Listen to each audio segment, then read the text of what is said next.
then it's really the best thing is having the entrepreneurs here, not program organizers.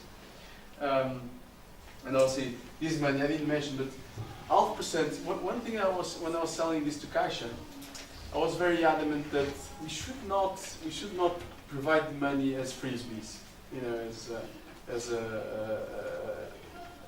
for free. You know, we wanted to make sure that we built a hybrid mechanism, whereas, you know, somebody's saying, okay, here's the money, or here's part of the money, and then you have to prove that you're worth the rest of the money. So $500,000 to these 4 startups are given upon selection, okay, so it's yours, and the other half, you have to prove that you accomplish milestones, okay? So, and the milestones are aligned and discussed with the organization and with mentors, catalysts that we select for our startups. I mean, Mike could be a catalyst next year for one of the startups, but the point is that you must build value with 100 or 200 euros, 1,000 euros, sorry.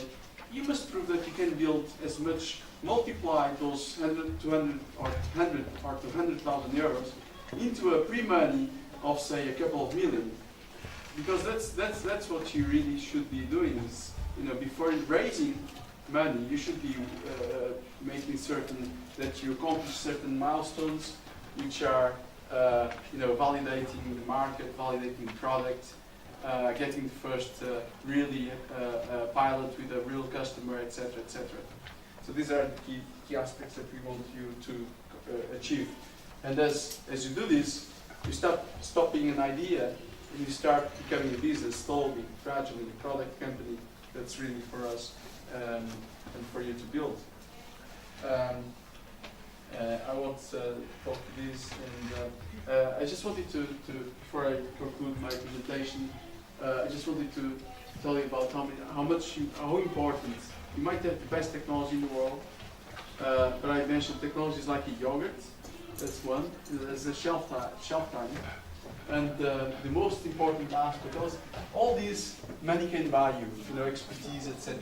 But in the founders team is the most critical aspect. If you're not coachable, if you don't listen to the market, if you're stubborn, if you don't listen to expertise, expert people telling you it's not going to work that way, I've done it, there's nothing we can do to help you. So you really have to be listening to the market and make sure that you're coachable as you want to build a product or a great team. You should you know, also look for the best partners to be on board with you. If you're a technologist, find somebody from business that's committed to help you. That concludes my presentation. We start kind of 15 minutes late. Should we take questions now? Or? Anyone has any question? So I can start because everybody's kind of trying to start. I have a question concerning the energy side because before the crisis there was a 2020 agenda, all that was settled, so most energy projects could have an advantage. Right now they are stuck because carbon markets they are not working. The environment right now is not a major concern, so we are delaying that kind of problem. Also is in biotech and also in the energy side. The government plays a great role in defining what is the price. Even in generics we are struggling right now, and most pharma companies are struggling because they have less time to take advantage of the products and they have to sell at lower prices on the energy side as well.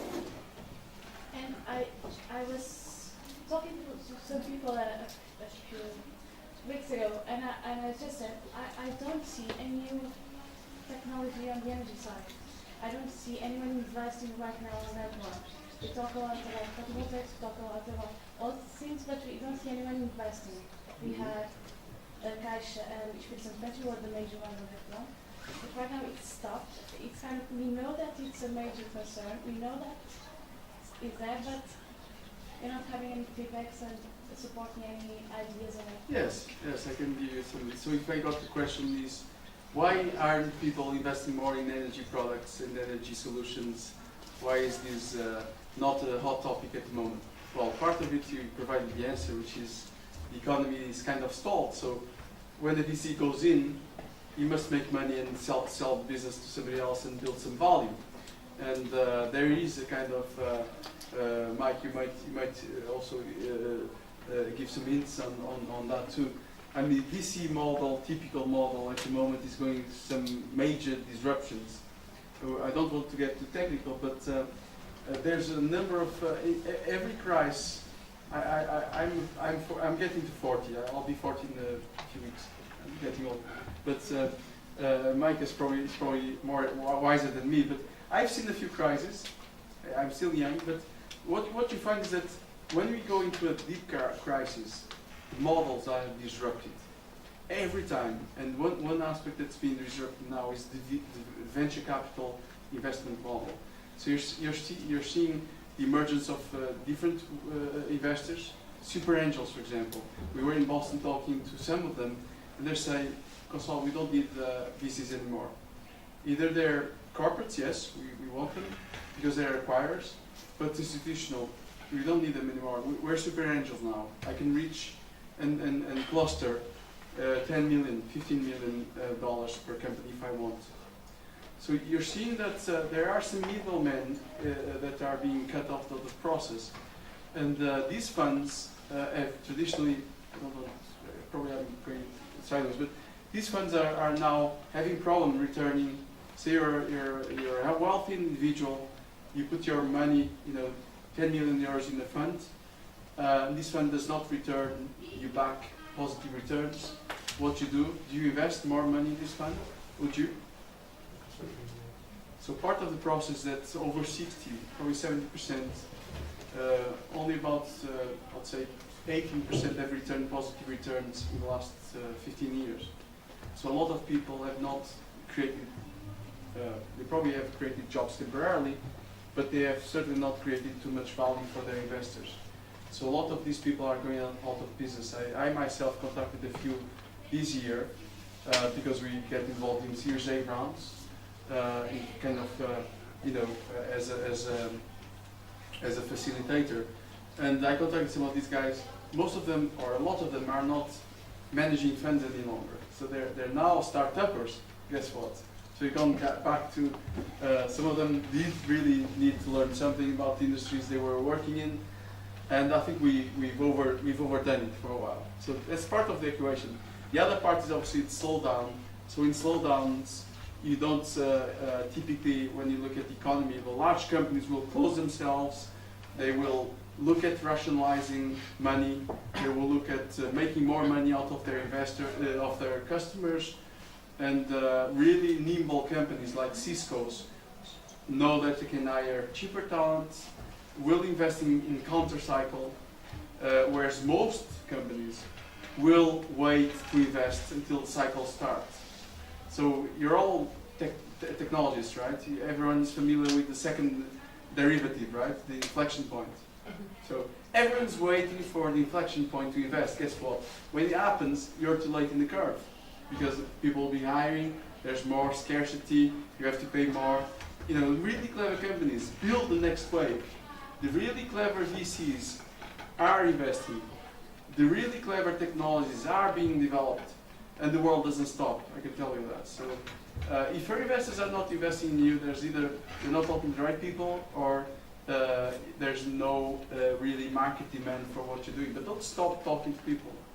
You need to really make sure that you've exhausted all possibilities.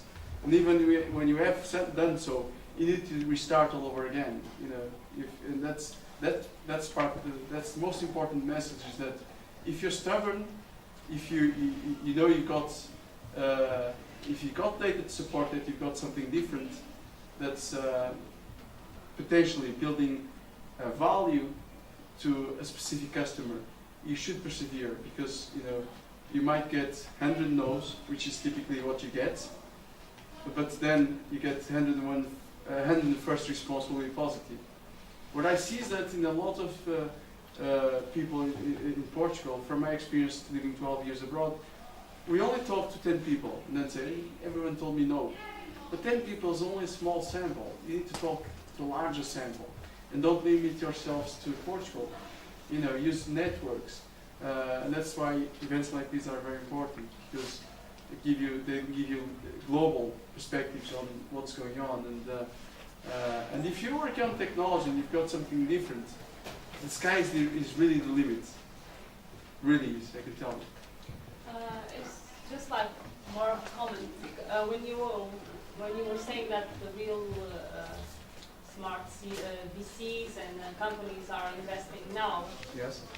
maybe the European politician class are the ones that need this training because, well, everyone is struggling to be okay, we can do this. They are saying no, we cannot, there's no money, just stop it, just shut you down and just Yeah, you're do absolutely what we right. tell you. So they are the ones that should be here. the other day I was saying to, I don't remember who, but I was saying, no, we need to invent in Europe an Erasmus program, not for students, but for politicians, right? Exactly, just to get up. You're absolutely right. I want to go into that route because it's a kind of dangerous route, but it's a great comment. Just Great some comment. last question, sir. We can listen to our next speaker. Anyone has a business idea right now? That's a good point. Do you want a one-to-one afterwards? I need to go back to Richard. I need to be there for 7. So 20 minutes before I need to leave, but until 20 to 7 hours. I'm I very... mean, anyone who wants to break out and have a one-to-one with this fabulous gentleman, do so. Take Everyone the wants- opportunity. Don't. Everyone's looking towards your talk, so let me sit down and I don't won't worry. stop. Right. Good. So if you want to talk to him, talk to him. Okay. So thank you. Where to start? Who's proud to be Portuguese? Non-Portuguese here, so. You guys are not Portuguese. Well, they're not proud to be Portuguese. You're not listening. So Mike, you're going to conduct your talk in Portuguese, is that right? Now problem. The only word I really know is bem, but that's from a Brazilian.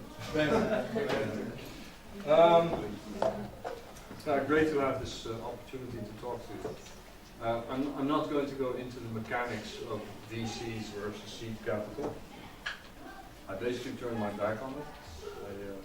I didn't succeed because I'm too ugly or I have a too stupid talk, but apparently clinicians and patients want to talk with me, and pharma companies want to talk to me, so fuck the VCs.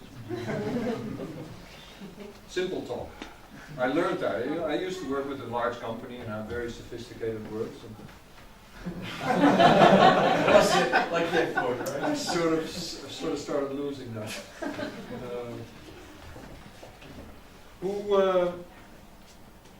I mean, I asked the question when we were down in the big auditorium, who would actually want to be in a startup? That's a bit more now. A bit more.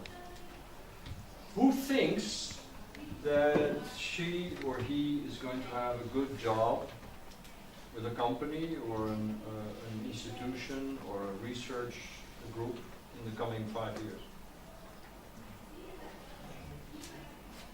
Okay, well, if I make a cross section, then some of you are going to have to make a decision if you're going to actually join a startup. You may not want to be the leader.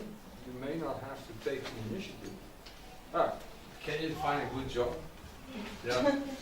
Yeah, but Well, I can do that, but it's not relevant because you have to find a good job. What's a good job? Please. Satiates you. Say what? Satiates your feeling that you are doing something you're happy about, that your energy you are spending is going in the right path. Other ideas about a good job?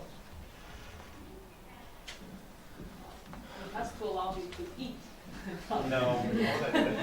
Pay bills. That's a Pay the minimum. That's a bills, minimum please, job. That's a please. minimum job. I think it has to have at least kind of a sense of freedom as well, and regarding maybe visiting people or even like having collaboration in other points of the world, different kind of culture. He's talking like an entrepreneur. But Being when you able make to a do company, you are not free anymore. You tie it to the company. You're caught by your own dream. Yeah. It's true. I mean, 2 years ago I was standing at the train station in Groningen, which is up in the north, and I live down in the south, which is 400 kilometers. I found my partner 400 kilometers away. And I was standing at the train station and I didn't have any money. I couldn't get it back. Now I invested, look, as I said to you, there's 2 million in this, but I did not have 25 euros on my bank account. It was, it was empty. So I had $100 in my wallet, and I traded the $100 with a guy on the train station who was thinking I was a junkie, although I looked a bit sophisticated. But who wants to trade $100 for 20 euros? 25. So that was actually the point that I hit. It was at that point that I said, okay, this is not what I was dreaming about. But you will hit these points as an entrepreneur or an investor if you're doing private. Now these business angels that you were talking about just now, these are people who sold their previous company successfully. They made $1 million, they made 10 million, they made 100 million. But they've got this disease. I mean, if I get $1 million now, or say 10 million, I'm off to the beach, right? Right now, I'd be off to the beach. I've been working my ass off. I've been working my tail off. I've been lowering my standards every year again. And, that's what I would do. But after a year at the beach, it's a disease. You want to start to do something again. And these people are actually, they don't want to run it themselves. They've done it 2 or 3 times. They've built up a big, massive money. But they want to carry over to other people. And usually it's older versus younger. You get into not you yet, but I got into the age when I don't want to prove my point anymore. If this customer doesn't like our product, then I'll go to the other customer. I don't need to convince him. That's your problem. So these business angels are actually people who want to get, they don't want to fall in love with your product, but when they decide to put money in, they already think about the exit because they already fell in love with your product. Otherwise, they really wouldn't do it. Yes, they want to see a return, but they just can't help themselves. Like me, I'm a sucker for startups. I should be managing a bigger company. That's my past experience, and I was good at that, but I just love the technology, being able to hold this little, pass it around. This, when I look at the light and I see that white stuff in it, with this opalesque glare, and I think, wow, I'm actually seeing the micelles that we created. 10 to 30 nanometers. They pass it around. The fun thing about this is if you inject it into the body, within seconds it becomes a soft silicone rubber ball. So the medicine that's in there comes out slowly. I can talk about this for hours. But it's in my hands. And if we put it in a cup of tea, which I do with customers, I drop it into their coffee, and it actually works, End of story. I don't have to talk about multi-block polymers, or PEG, polyethylene glycol, I can hardly pronounce the word, or all these sophisticated things. I just demonstrate. And here in the posters there are a few things which are so simple to understand. You were talking about energy. There's somebody here with this bioreactor with carbon nanobots. Wonderful. It's very sophisticated to get it right. That's where all the sweat comes in and the frustration. But the idea is so simple. And that's where it starts, with an idea, and it has to be simple.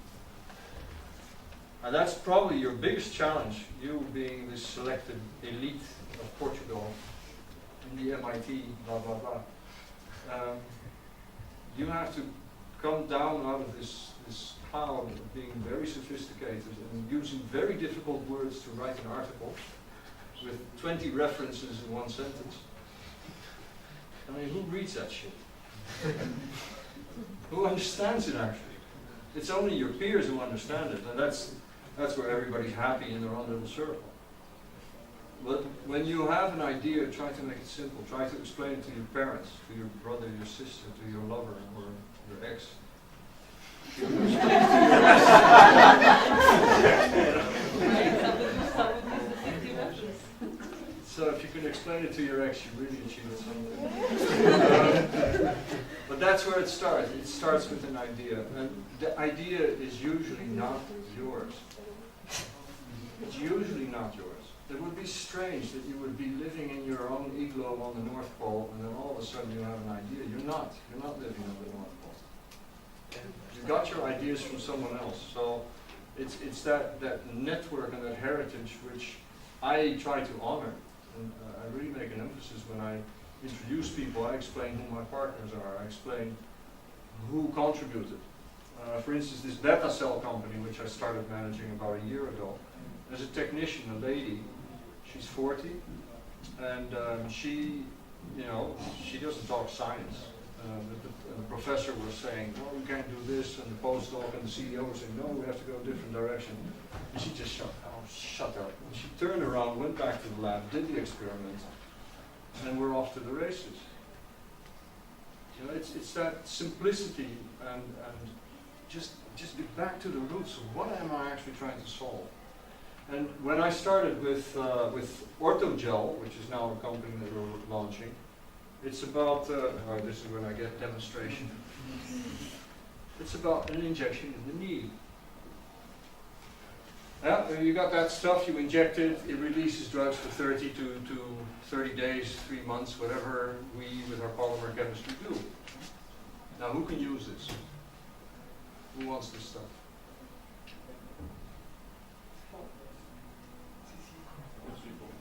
Huh? Old people. Any other ideas? Sports medicine. Sports medicine. Great idea. The kids. Kids? Maybe. Military personnel, because normally soldiers, let's say, who are in Iraq and Afghanistan have to carry a lot of stuff, and sometimes they get those tendinitis very often. Yeah. So, quick healing. Well, actually, what me and my friends, the professors, started talking about 3 years ago, so to regenerate cartilage, we are going to regenerate cartilage. We will eradicate osteoarthritis. Big ideas, big numbers. Now think about how to prove that you regenerate cartilage. And if you look into the cartilage industry, I mean, many people have tried so many things to actually solve it.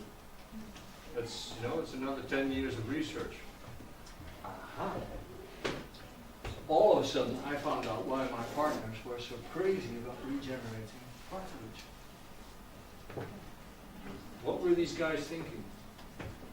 No girls, were only guys. Why were they thinking about regenerating cartilage? Big objective, of course, everybody wants it. Say? Because nobody else has achieved that.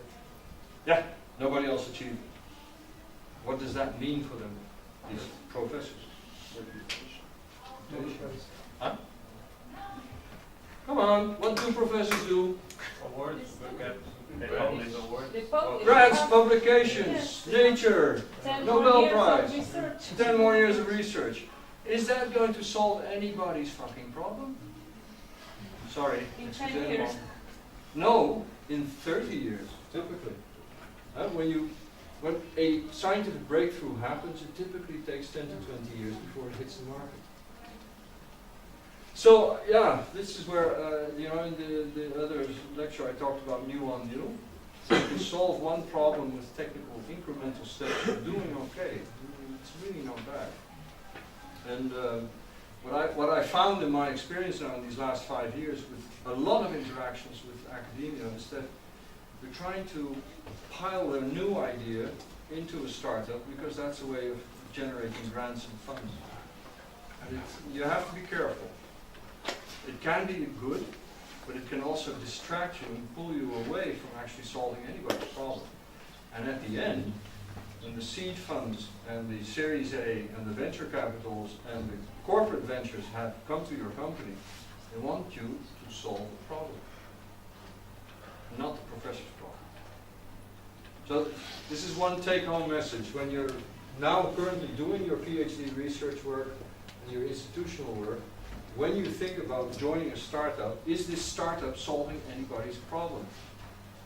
Apart from where it came from. Because then you're going backwards, not going forward.